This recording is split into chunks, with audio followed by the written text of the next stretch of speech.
Hello and welcome to my final video of the F1 2022 season. My name is Tom, and in this video I want to just have a little general discussion about final thoughts, kind of a little review, a little summary of how the season's gone in general, as well as from a personal point of view, looking at my team and kind of learning from a couple of things that I've done this season and trying to look ahead for 2023. So that's what I'm going to be talking about in this video. And yeah, then I'm going to be taking a couple of months break and I'll be back in the new year to look ahead at the 2023 season, hopefully nice and refreshed. Before I get into that, I just want to say thank you to everyone that's obviously watched my videos and obviously everyone that's in the league at the moment. This league, I started back in Spain. I was very disorganized at the beginning of the season because I didn't really know I was actually going to do YouTube, so to speak. But I did, and so I only started the league back in Spain. But all those 141 people that joined the league in the end, and the winner was Antonio J. Congratulations, and runner-up Matthew F. And third on the podium, Yuki Lindsay. So thank you everyone who joined in the league. Next season I'm going to be having a couple of different options for the leagues, make it a bit more interesting and a bit more interactive, and just pay a bit more closer attention to it and give people a bit more of a shout out because it's kind of nice. But yeah, thank you very much anyway, everyone joined the league. We'll hop over to my team. So these are the three teams I made. Obviously team 1 being the main team that I was working on through the season. Team 2 was my Parc Ferme team, where I just picked who I thought would be the best across the season and left it without making a single substitution.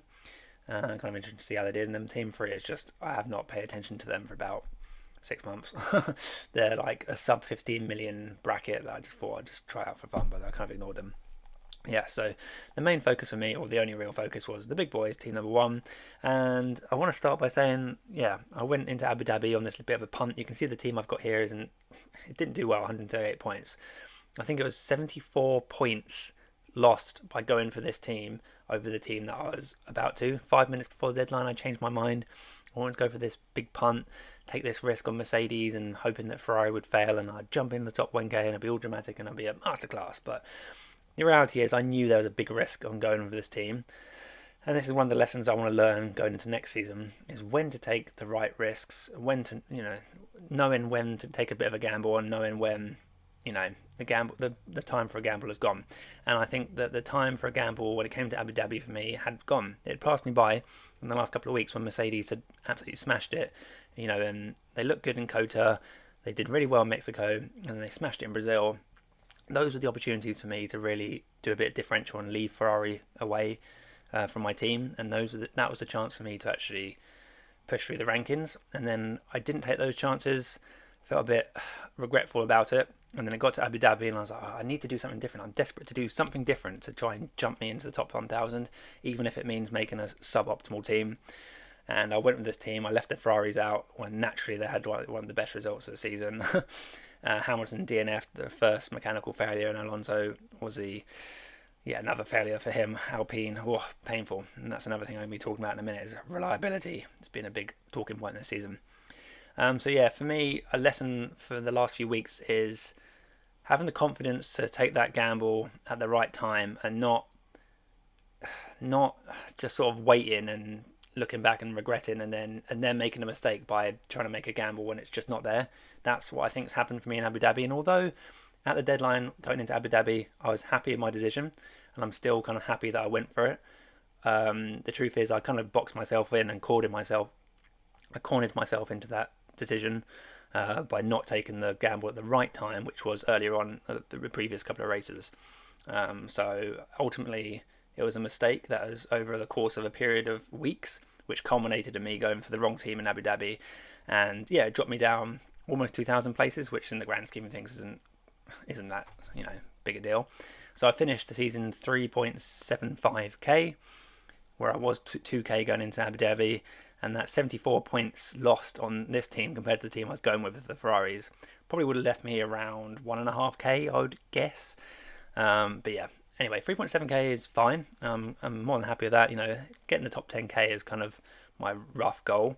But I'm trying to think ahead for next season of how I can improve, how I can potentially push forward and get potentially like a 3-digit or even the dramatic 2-digit or even the 1-digit finish. That's very unlikely. I think you definitely need some good fortune to get into those top few hundred positions.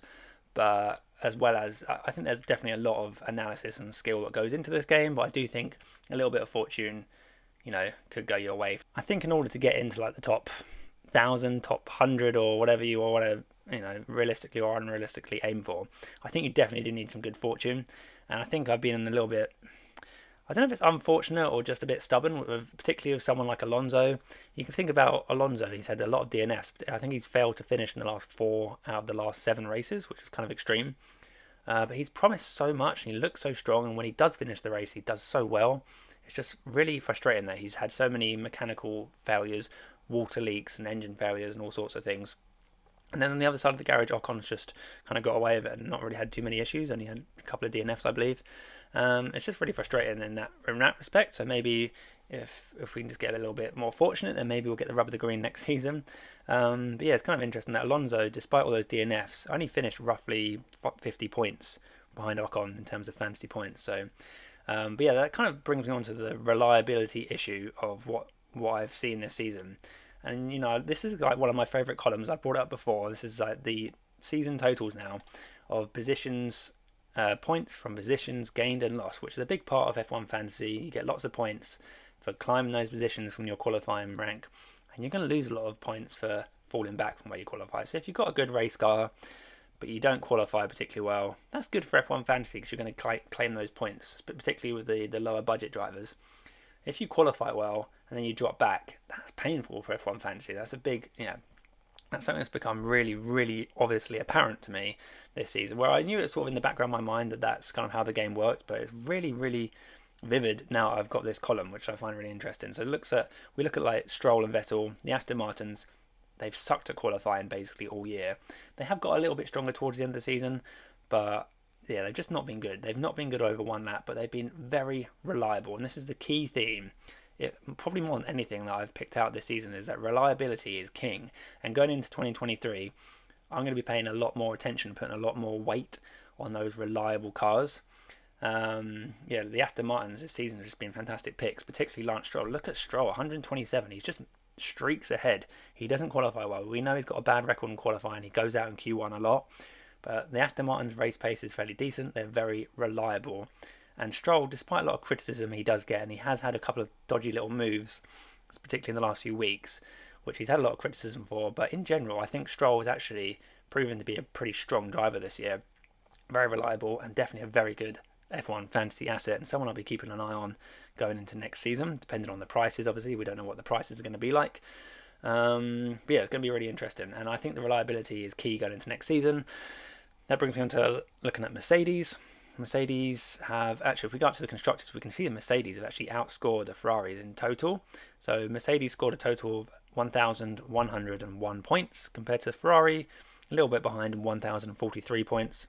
So on average per race, Mercedes are outscoring them across the season by 3 points per race. Red Bull's head and shoulders above everyone. But it's interesting because obviously the Ferrari has just definitely been the quicker car, particularly over one lap, but also just race pace as well. It's just been quicker than the Mercedes, but the Mercedes has been absolutely bulletproof right up until the last race when I happened to have Hamilton in my team and he gets his DNF. But the Mercedes is just supreme with its reliability. Like I say, just one DNF due to reliability issues, and they've had a couple of little issues which have sort of threatened potential DNFs through the season. I think back to Spain they had a couple of issues which they had to manage, but they still got to the end of the race and scored quite well.